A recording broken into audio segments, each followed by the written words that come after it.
Fala, povão, tudo jóia? Eu vou falar com vocês hoje aqui sobre os níveis do autismo. Leve, moderado, severo, nível 1, 2 e 3. Existe isso ainda? Se existe, como é que eu sei se meu filho tem um ou tem outro? O que significa esses níveis? Faz sentido? E, olha, eu já devo dizer que muita gente se engana sobre isso. Eu vejo, por exemplo, muita mãe de criança pequena dizer, meu filho tem autismo leve. Uma criança com 2 anos, com 3 anos, e normalmente não é esse o caso, né? Muitas vezes não é, ele é não verbal ainda, mas ele é autista leve. Não é. Aliás, esse é um equívoco que eu também cometia quando meu filho era pequeno. Eu dizia que ele tinha autismo leve porque ele não tinha um quadro de agressividade mais intenso, mas não é isso que define. Enfim, de toda sorte, tem uma contradição nos documentos internacionais que eu vou apresentar para vocês aqui, que faz com que não haja uma resposta única e clara. Mas eu vou apresentar isso para vocês, vou apresentar onde está e você pode ter a sua postura crítica e entender um pouco melhor a sua situação com o seu cliente, paciente, com o seu filho, enfim, aluno, né? Eu vou apresentar tudo certinho para vocês. Fica aí pra gente conversar sobre isso.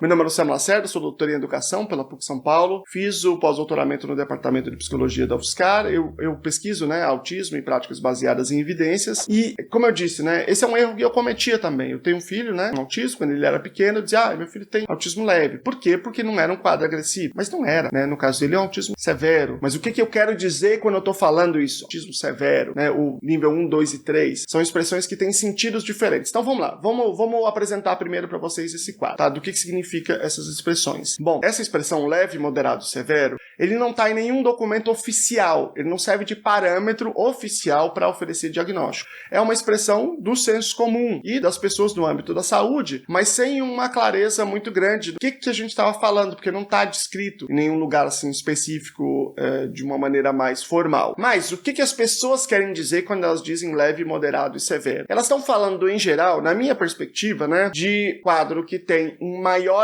gravidade, ou seja, o quanto aquele indivíduo e a sua funcionalidade é afetada no dia a dia. Mais ou menos é isso que as pessoas querem dizer, pelo menos da forma que eu sempre usei essa expressão, vocês coloquem aqui embaixo. Embora eu tivesse um equívoco sobre o que é essa funcionalidade, como eu disse, Mas, pelo menos, quando eu uso essa expressão, eu estou usando nesse sentido. Mas não é uma coisa que está bem estabelecido na literatura. À medida que a gente foi mudando a noção do que era autismo, em vez de tipos diferentes, por exemplo, síndrome de Asperger, autismo, transtorno desintegrativo da infância, transtorno global do desenvolvimento sem outra especificação, que eram as 4 principais categorias antes de 2013, à medida que a gente foi usando tudo isso como uma coisa chamada de transtorno do espectro autista, a gente precisava usar alguma outra forma de discriminar, se nós estamos falando de casos muito leves, como o meu caso, ou casos mais moderados, severos, que são casos diferentes em termos de necessidade. E aí começou a ser utilizada essa expressão. Acontece que tem 2 documentos internacionais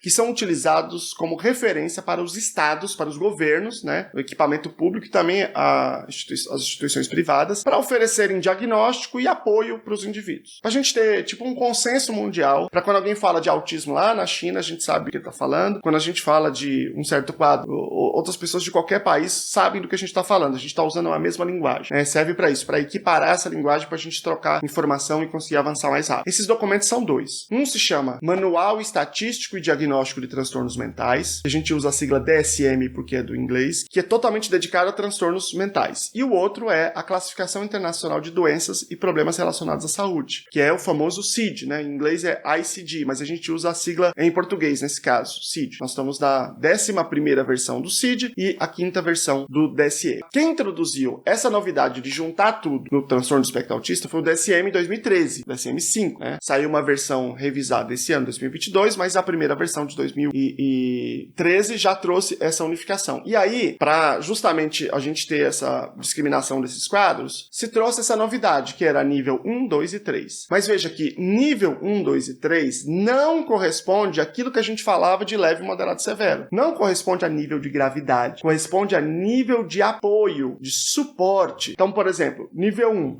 pelo DSM, é aquele que precisa de apoio. Nível 2, apoio substancial. Nível 3, 3, apoio muito substancial. Então a gente às vezes chama nível 1, 2 e 3 de suporte. E o que isso quer dizer? Quer dizer que se eu preciso estar junto do indivíduo mais tempo, apoiá-lo, dar ali tudo aquilo que o indivíduo precisa. Se eu preciso fazer isso durante o dia inteiro, ele é totalmente dependente, nível 3. Parcialmente dependente, nível 2. Se ele é mais ou menos independente, ele precisa de apoios pontuais, nível 1. É isso que é a definição do DSM, diferente do CID, hein? Calma aí que eu já vou explicar do CID, tem que ficar até o final. Então esse é o sistema de classificação do DSM, que é um pouco diferente desse leve, moderado e severo. Por quê? Porque imagina o seguinte, imagina um caso de um indivíduo inteligente, inteligência preservada, fala preservada, mas que desenvolveu um comportamento autoestimulatório que é autolesivo muito forte e o dia inteiro. Isso, nós temos muitos relatos disso, né? Esse indivíduo, ele precisaria de apoio o dia inteiro. Ele é totalmente dependente. O dia inteiro você precisa estar ali porque aquele comportamento pode trazer um risco para o indivíduo, né? Um risco grande. Então eu preciso estar todo momento perto dele para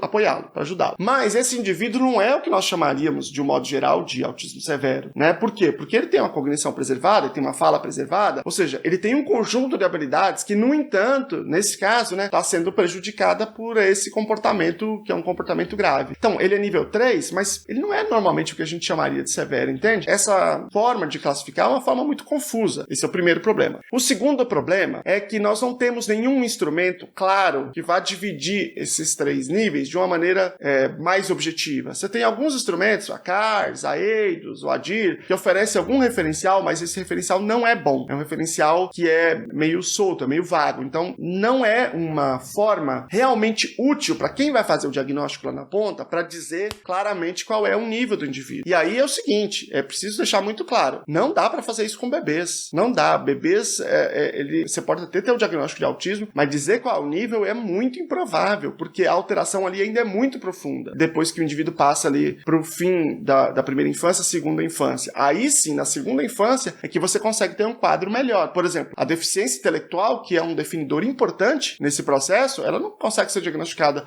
nessa primeira infância, é só na segunda infância. Então, os médicos que fazem isso, muitas vezes, eles fazem porque eles querem deixar a família mais tranquila e tal, né? Ou a própria família que fala, porque, né, tem uma certa impressão que pode ser equivocada, como eu falei que eu tinha, né? Não era o médico que tinha falado, eu que tinha essa impressão. Eu e a mãe que tínhamos essa impressão e a gente demorou para perceber que o quadro era um pouco diferente. E o problema é que você se prepara para uma situação, para um prognóstico que não é verdadeiro, né? É melhor você ter a clareza que não dá para fazer um bom prognóstico quando o indivíduo é pequeno. Mas esses são os 2 principais problemas de você fazer essa definição por nível 1, 2 e 3. Esses são os 2 principais problemas. Quando, por exemplo, o principal problema do canal é você que assiste o vídeo e não curte, não considera todo o trabalho que está sendo feito aqui, não clica aqui no sininho para não receber, e aí acaba não recebendo todas as notificações, você não se inscreve, imagina, a pessoa vem aqui e assiste, não se inscreve e não aproveita todos os vídeos que a gente já tem aqui publicado, tem mais de 500 vídeos publicados aqui, sempre com base científica muito robusta, respeitando a sua inteligência, trazendo aqui as referências para você também ler. Então isso é um problema para o canal, certo? Mas eu tenho certeza que você vai apoiar a gente agora para eu passar aqui para o segundo tópico, que é o CID. O CID, ele é o documento formalmente utilizado pelo Brasil, não o DSM. O DSM pode ser utilizado na Holanda, nos Estados Unidos, em vários países, mas não no Brasil, oficialmente. Quando o médico dá um diagnóstico, ele não pode colocar no diagnóstico o código do DSM, ele tem que colocar o código do CID, porque essa é a legislação brasileira. O DSM, ele é mais específico para transtornos mentais. O CID, ele aborda tudo. Então, normalmente, quando o CID sai, ele vai acompanhar o que o DSM produziu, né? Que o DSM apresentou em termos de novidade científica. Mas, às vezes, ele faz algumas alterações. Porque,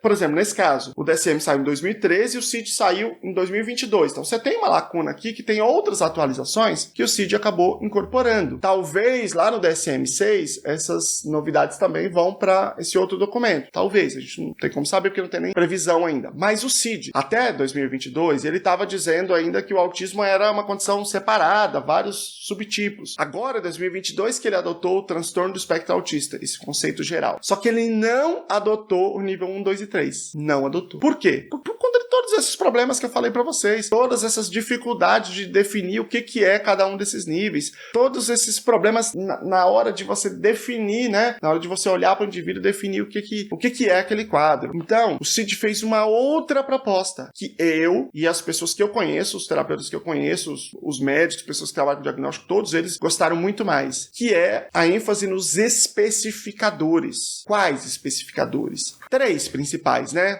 O primeiro, principal, é a fala funcional. Então, a definição é: o indivíduo tem uma fala funcional prejudicada, um pouco prejudicada, ou ausente, ou a fala funcional é totalmente preservada, como no meu caso. No caso, meu filho é ausente. Então, você tem aí no meio muitas possibilidades. Embora, também não é fácil você dizer se a fala funcional ela está prejudicada ou ela é ausente. Dependendo do nível aqui, você tem uma dificuldade de dizer. Ou se ela é ausente, né, 0, mas tem uma outra palavra, como é que eu vou classificar? Não estou dizendo que é 100% também, mas é melhor, né? Uma forma de definir mais clara. E, além da fala funcional, tem um outro especificador que é a deficiência intelectual. Então, você tem essa possibilidade de dizer se o indivíduo tem deficiência intelectual ou não tem. Essa definição ela é muito boa. Por quê? Porque existem instrumentos científicos muito bem estabelecidos para dizer se o indivíduo tem ou não tem deficiência intelectual. É difícil fazer essa definição no caso de autismo, porque os testes são difíceis nesse caso. Já fiz alguns vídeos sobre essa definição, essa separação, quais são esses dois diagnósticos, se eles estão juntos, ou se é deficiência intelectual ou se é autismo. Eu já abordei isso, mas existem testes muito bons. O problema é que existem algumas dificuldades de fazer essa testagem em pessoas com autismo, e eu abordo isso nesse outro vídeo. Mas é muito bom que a gente tenha a possibilidade de ter esse especificador fortalecido, porque, em grande medida, aquilo que a gente chamava antes de moderado a severo tem a ver com ter ou não ter a fala funcional, ter ou não ter deficiência intelectual. Então, autismo mais moderado a severo é o caso que normalmente você tem também o acompanhamento da deficiência intelectual, que ela pode ser mais ou menos expressiva, né? Ela é dividida em 4 níveis, tá? Leve, moderado, grave e profundo, deficiência intelectual. E o outro especificador que eu falei, mas na verdade não é um especificador, é uma categoria diferente aqui em termos de diagnóstico pelo CID, é o caso do autismo que já está claro por que ele existe. Quando você tem ali um caso sindrômico, quando você tem um gene, né, específico que a gente já conhece e que naquele caso causa o autismo. Então a gente tem aí, por exemplo, SETD5, SYNGAP1, SHANK3 e mais um tanto aí, que são genes que a gente já tem conhecimento. A gente já sabe que eles são genes que têm um quadro, às vezes, muito mais amplo, que tem outras coisas também, e que tem um quadro de autismo. Então, essa possibilidade também é importante no CID. Aí o indivíduo coloca lá que é esse tipo e especifica qual é a marcação genética naquele caso específico que lastreia, né, que explica aquele caso de autismo. Então, para ser aqui resumido, tá? Pelo CID-11 não existe nível 1, 2 e 3. O que existe é o autismo com ou sem deficiência intelectual e com prejuízo na fala funcional ou na ausência da fala funcional. Então, o indivíduo pode ter todas essas variações de fala com deficiência intelectual, todas essas variações de fala sem deficiência intelectual. E pode também ter essa outra possibilidade, que é um autismo já claramente explicada por uma definição genética específica, objetiva daquilo que a gente já sabe cientificamente falando. E claro que isso muda, né? Porque à medida que as pesquisas genéticas vão passando, né, a gente vai tendo mais conhecimento. De modo que hoje nós temos 2 documentos com perspectivas diferentes. O DSM, que apresenta a perspectiva do nível 1, 2 e 3 de suporte, é nível de apoio, não é gravidade de sintoma, e o CID, que não entra nesse mérito, abandona essa classificação e estabelece assim, ó, não me dá um número aqui, me diga se o indivíduo tem ou não tem a fala funcional e a deficiência intelectual. E à medida que a gente especifica isso, a gente pode pensar, bom, tem deficiência intelectual, então a gente já empurra aqui para casos mais moderados a severos. Se não tem fala funcional, se ela é prejudicada, também. Então a gente vai mais ou menos entendendo qual é o perfil desse indivíduo. E é essa definição que é importante para a gente ter uma compreensão de quem é ele, quais são as necessidades. De fato, o que eu preciso dizer são 2 coisas. Primeiro, a gente não consegue ter esse quadro mais claro quando o indivíduo é pequenininho, porque a gente não consegue fazer avaliação de deficiência intelectual só na segunda infância. Então, se você tem um filho pequenininho, não entra nesse mérito ainda de deficiência intelectual ou de nível 1, 2 e 3, porque ainda não dá para fazer essa apreciação mais claramente. E a segunda coisa importante é que esse número, 1, 2 e 3, isso não importa para fins de intervenção. A intervenção para autismo, já expliquei várias vezes aqui, é uma intervenção baseada em ABA, né? Essa é a intervenção com melhor evidência, e ela se baseia no indivíduo. Você tem vários protocolos de avaliação que são adaptados para cada indivíduo. Eu vou pensar naquele indivíduo qual é o melhor protocolo para ele,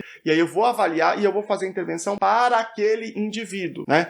Existem inúmeros protocolos de avaliação, existem inúmeras formas de eu avaliar. Aqui, esse canal é da Luna Aba, que é uma clínica de aba, né? A gente usa, só nós, assim, usamos, sei lá, quantos protocolos de avaliação? Um monte, para tentar identificar qual é o repertório daquele indivíduo. Às vezes vários no mesmo indivíduo, com um indivíduo indivíduo só. Por quê? Porque é isso que a gente quer descobrir. Como é que aquele indivíduo funciona. Não importa se você vai dar o nome, se chegar um laudo para nós, que é nível 1, 2 e 3, esse número, ele não define o trabalho. O que define é a avaliação individualizada. Se você é profissional, esse é o caminho também. É sempre baseado na avaliação individualizada. Não é baseado na avaliação diagnóstica. É baseado na avaliação comportamental, tá bom?